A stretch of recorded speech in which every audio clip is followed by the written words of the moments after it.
Start game now.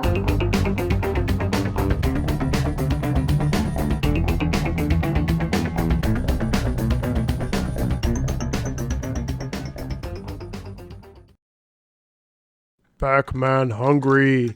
Welcome, retro fans, to another edition of the Notes for Gamer. Pac-Man is here today, my Pac-Man bank that is, because we're going to talk about a game that's all about eating.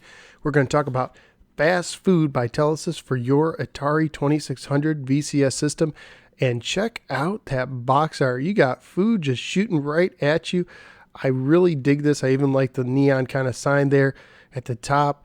And it definitely has a lot to do with the game, as you'll see in just a few minutes. And I even like how they had a nice big screenshot on the back where some Atari games did not.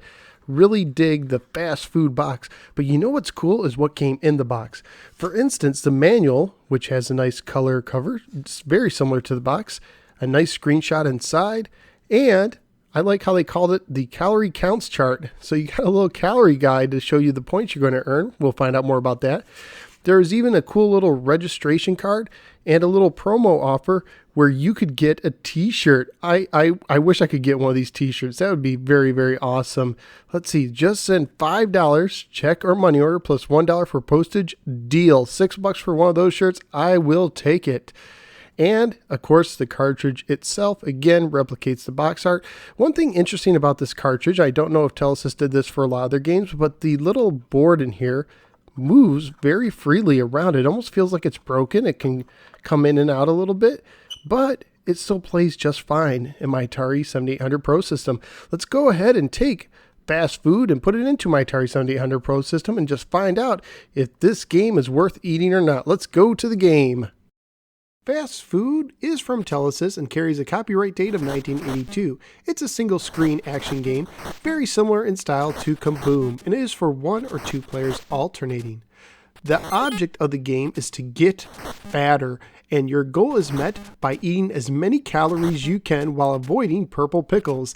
I have a hard time thinking that this would ever be made today, but at least the calories are just virtual and you won't gain any weight playing this game, unless you sit on the couch too long and, eat fast food while doing it. The game is very similar to Kaboom, except you start on the right side of the screen, and you're not fixed to the side of the screen. You have more movement than you would in Kaboom, and the food flies from the left to the right. You control Mighty Mouth with your joystick.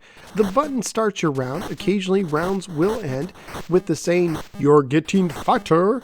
At this point, you can take a little break and press the button when you're ready to restart, and if you're playing a 2-player game, it is now the second player's turn, even if you haven't lost yet. You get different amounts of calorie points for the different types of food. Cheeseburgers carry the most, giving you 20 calories each. Pizza and French fries each give you 10. The ice cream cone gives you 9. The milkshake and ice cream bar give you 7. The hamburger 6. The hot dog and soda pop 5. The cola gets you 4, which doesn't make sense because isn't that a soda pop? And root beer gets you 3. And green pickles get you 1. But beware of the purple pickles. If you eat 6 of them, you will burp, the snack bar will close, and your game is over. One thing that is not mentioned in the manual is that you can actually earn an ability to take off some of the pickles you have gained, the purple pickles.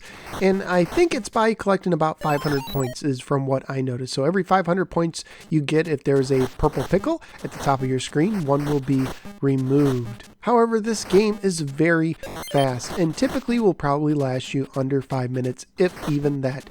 I found that once I got around 1,000 to 1,500 points, it just got so crazy it was almost impossible to go any further. Graphically speaking, I think all the food objects look pretty good. They really represent what they're supposed to represent, especially for the Atari 2600. Your mouth is animated kind of weirdly. It is both fascinating and disgusting at the same time. I don't know how to describe it other than it looks like a couple of worms kind of moving at will. There's no animation I've ever seen on the Atari 2600 quite like this. It's both creepy and amazing at the same time. So it might give you laughs or it might give you nightmares. Musically speaking, there really isn't much to talk about. You just have standard 2600 sounds that serve their purpose.